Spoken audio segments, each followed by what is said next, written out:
Hi everyone. Today we're going to learn how to make this etched glass tile. It's just a cheapy tile that I bought at Home Depot, and it was like $1 something each. You can buy them in a case or you can buy them singly. So I've etched it. I've done a little bit of a knockout effect on the tile when I did the etching. I'm going to show you how this is done, and give me a minute and I'll get everything set up for you. So here we go with this welcome home tile. I've just opened my Inkscape. I'm going to show you how to make that linked offset. Easy peasy. Let's get to it. So select your text, and you're going to, I chose Aldine just because I like the font. I like the way it looks, and it's got the flourishes right at the beginning and the end already. So I'm just going to type welcome. It's got it already here. Just go up to your select key and it automatically selects it. Go to your text above and then put on path. You're going to go and grab, whoops, hold on a second here. Put on path. There we go. And then you're going to grab path and linked offset. What's going to happen is you're going to see this little box here. I don't know. Yeah, you can probably see it on the video. And you can grab the little, it's automatically going to highlight this as well. So you're just going to grab it and you're just going to slowly move your text. I don't want to make it too big. I'm just going to make it a little bit bigger than the text. Just that looks fine. I don't want to go too big. I don't want to do a big, huge blob. So we're going to go to select. And I'm going to click on the text one more time. Again, and now again. So I've got the rounded arrows instead of the, so if I click on it again, you're going to have these straight arrows. If I click on it once more, I'm going to have the rounded arrows. That's what I want right now, because then I'm going to go to export. I'm going to export as, I don't know if you can see what I'm doing here. So I'm going to click on export and then export as. And then I'm going to save it as a PNG file to my desktop. Back to my file now. And now I'm going to undo. So I'm going to click edit, undo handle. And now it's just the text again. And my rounded arrows are still there. They're still the same. And that's what I want, because now I'm going to export. And I'm going to export it as welcome offset text only. Okay, and it doesn't matter what you name it. As long as you know what you've named it, it's all good to go. You're going to save, you're going to click save, and then you're going to click export.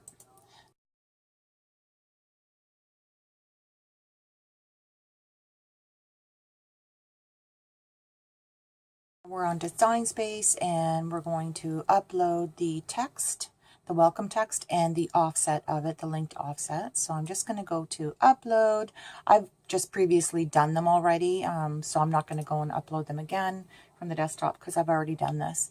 So while I click on the left one, hold the shift key down, click on the right one, and then click insert, and they're both going to upload into here. Now, I'm going to make them both. I'm going to select both of them in here and just make them both the same size. And approximately how big I want to make them. I don't know, maybe we go a little bit bigger. That's pretty good. Okay, and now I'm just going to move my welcome text out of the way. So with the welcome offset, I'm going to turn it white. Okay, so I've got the welcome sitting over the home where I'd like it to be. So I'm going to click them both, holding my shift key down, and then I'm going to click the slice button on the bottom right of the screen. And it didn't do it, did it? Yes, it did. So now I can remove these. I'm just going to delete them. And you're left with this. Now I'm going to click on the welcome. I'm going to put it in pink just so you can kind of see what I'm doing here. Move this back up, and this is going to sit in here nicely once it's printed, and it's going to give you just a little bit of extra space through the words because of the linked offset making that cut for us. Okay, so I've got the stencil made, and I've made it with the Oracle Aura mask, it's called, stenciling mask, and I'm going to go ahead and start putting on the etching cream. You can use Armor Etch, you can use the Martha Stewart one, whatever one you got on sale. It's not cheap. It's not a cheap product at all. So I'm just going to get my gloves on because this stuff is pretty powerful. And I'm just going to tape off the top and side areas where I don't want that etching cream to get onto. It's a little bit difficult with my gloves on. I should have done this first, and that's okay. Just get it on there so it's not going to get on any area. Going to mask it off. That's good. And next. This is called winging it. This is how I work. Just wing it. Okay, so that's good. So I push down on all of these edges really, really hard, just so that we don't, there's no lifting.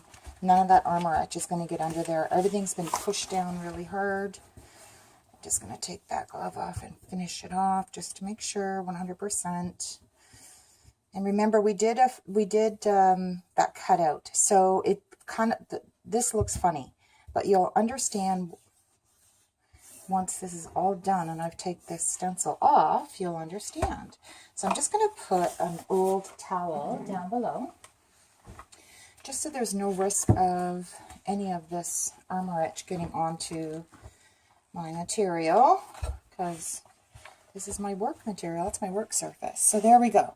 So we're going to open my Armor Etch. Now I've just used an old clothespin, clothes peg, whatever you call it, just an old wooden one, because I can dispose of it when I'm done and I'm not wasting anything. I have a bunch of broken ones, and that I keep them for stuff like this. It works perfect. So this stuff is kind of gritty, so we're just going to get a blob and start wiping it on. And you do it in a thick coat. Just going to scrape it on. Do it thick, nice and thick.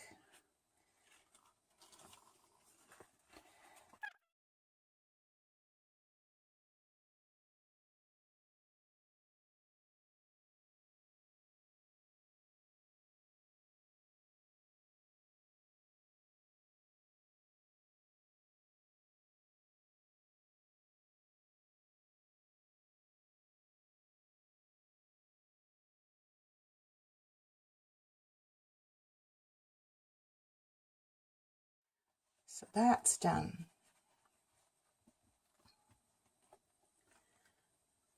Okay, so we've got it in all the areas that it needs to be. I'm just pushing it around a little bit just to make sure the thickest parts are where it needs to be, into the holes of the stencil, or the open areas of the stencil. And we're just going to let that sit, and then come back to it in 10 minutes and move it around a little bit more, and then sit it for another 10, and then come back to it and rinse it off. I'm going to rinse it off into a bucket because I don't want to ruin my sink. This stuff will ruin your sink when you're washing this stuff off. So I'm just going to wipe it off, put it back into my bottle, whatever I can salvage. The rest will be wiped off, and then I'll just rinse it off in a bucket. And I will see you in a minute. So 10 minutes has passed. I'm just going to go back now, and I am just going to move this etching cream around a little bit just to smooth it out, just a nice flat, making sure it's all where it should be.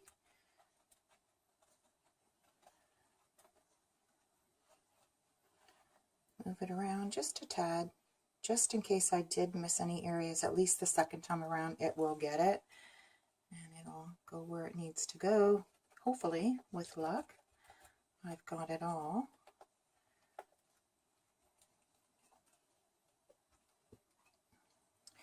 And then we'll wait another 10 minutes, and then we'll clean it off, scrape all this extra off, clean it off, and then we'll reveal what's under there, and then we'll put the vinyl on, okay? Give me a few minutes. So I'm back.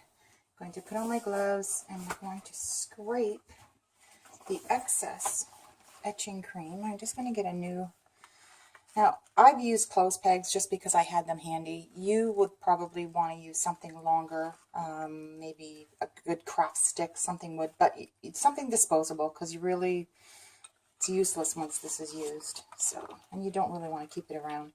So I'm just going to move this guy out of the way and get my clean one and just gently scrape. These gloves are a little bit awkward for this, but just going to scrape off some of this and put it back in the jar, because it is reusable. So why not save some money and reuse it?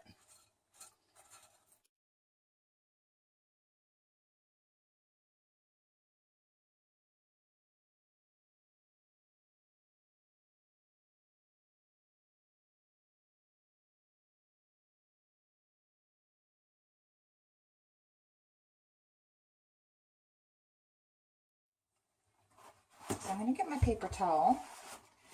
I'm just going to wipe off excess, just because I don't want it going into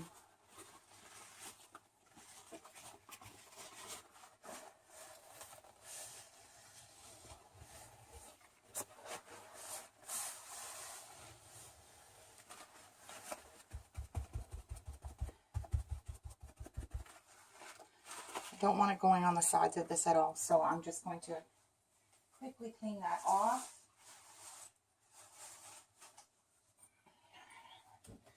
So now I'm going to get some water. This is hot water. And I'm not going to put this in my sink because I don't want to ruin the stainless, or it's a stainless steel sink. I don't want to ruin the stainless steel sink, so I'm just going to gently wash it off in here, and then I'll dispose of this water outside after. That way it won't hurt any sink or anything like that.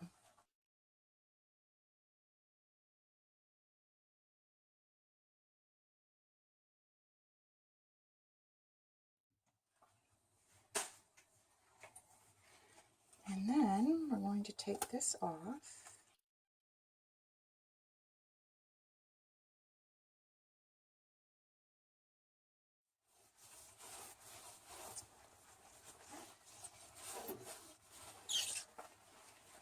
Now at first it looks like it doesn't etch, but once you've washed it off and cleaned it up, now this is an old tile, it's been scratched and scraped, but I used it for this purpose only, just as a demonstration. It's really badly scratched tile, but if you don't look at the scratches on my tile, you'll see that this has been etched nicely. Can you see that? Looks really cool.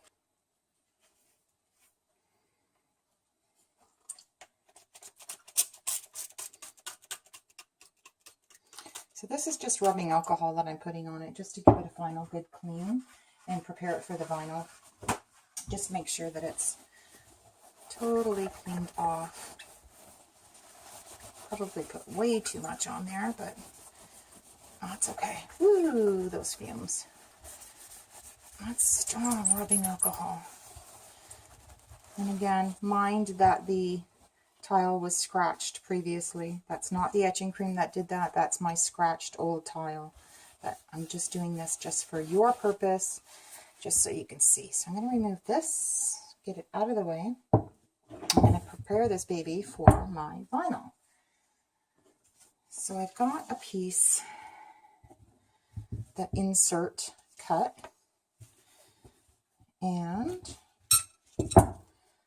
just going to get this ready on the edge, get my squeegee, slowly. And we're good to go.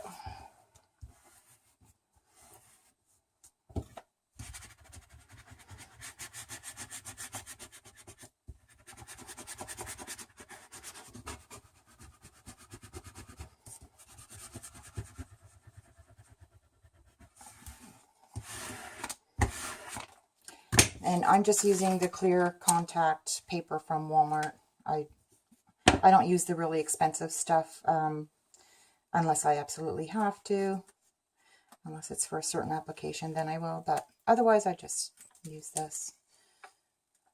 Okay, that's good. And now to place it,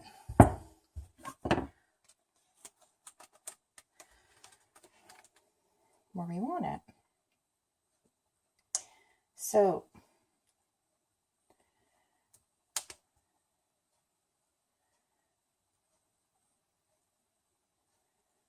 this looks about right there.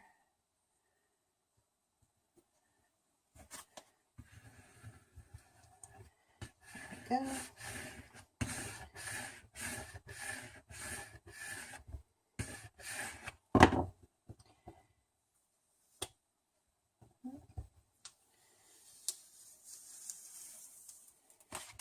There we go.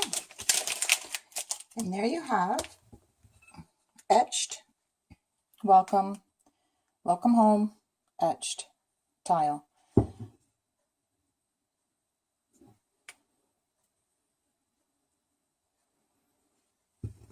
You have it. Little kick-ass craft, eh? What did it take? 20 minutes to make it. I'd probably sell these for about $15, $20 depending on how big I make the tile. A little one like this, I can do these as an assembly line. They're quick and easy to do. It's just time consuming just to wait for the etching cream to dry, but that's about it. So if you have any questions, if you have any comments, please let me know. Put them in the comment section below the video. Also, remember to join my Facebook group. I do have tips and tricks and all sorts of fun, neat stuff in there going on. So have yourself a kick-ass day, and we will talk to you soon.